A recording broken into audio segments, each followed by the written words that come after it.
হচ্ছে পুঁই শাকের আমি চটচটি করব। দেখেন পুঁই শাকগুলো আমি ছোট ছোট করে কেটে নিছি। সব এইগুলো মানে নরমগুলা নিছি, বাছে বেছে নরমগুলা, যে কাঁচা পাকা মিলাই নিছি। পুঁই শাকের বিচি দেখো কেমন করে রান্না করি। এখন এই যে কড়াইতে তেল দিব, পেঁয়াজ কুচি রসুন কুচি দিব,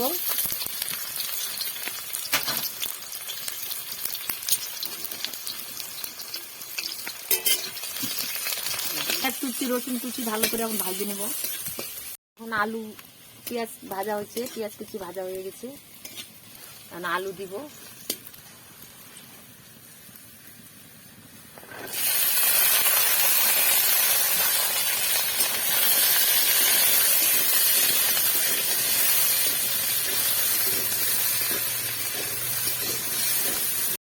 এই যে আলু হয়ে গেছে, এখন আমি দেবো পুঁই শাকের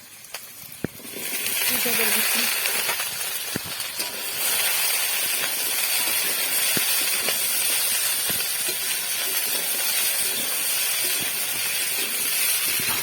মানে যে বেগুন কাটে রাখছি, বেগুন দেবো।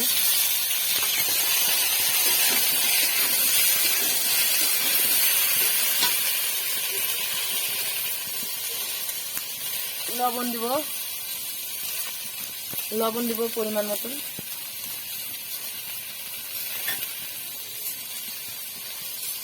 হলুদ গুঁড়া পরিমাণ মতন।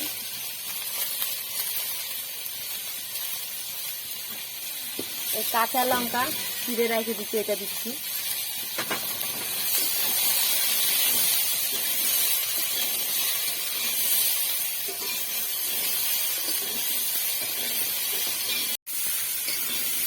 এখন দেবো হালকা সিদ্ধর জল।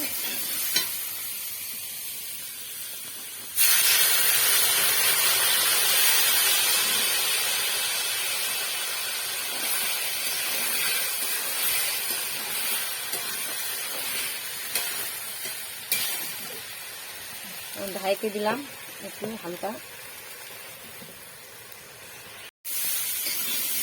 এখন দেবো হালকা সিদ্ধর জল।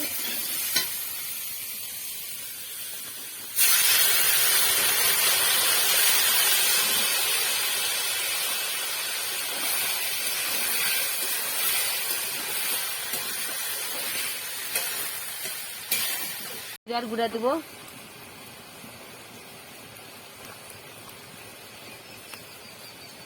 জিরার গুঁড়া।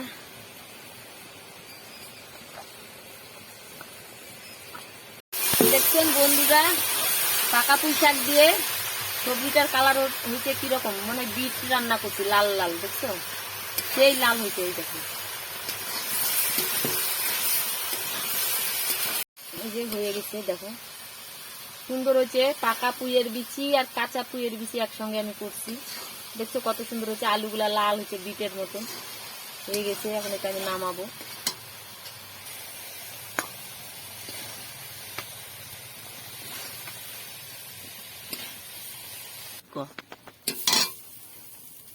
এই দেখো কত সুন্দর হয়েছে লাল লাল পুঁই শাকের বিচির চটচটি। দেখুন লাল লাল হয়েছে, সেই সুন্দর হয়েছে দেখতে, বিটের মতন।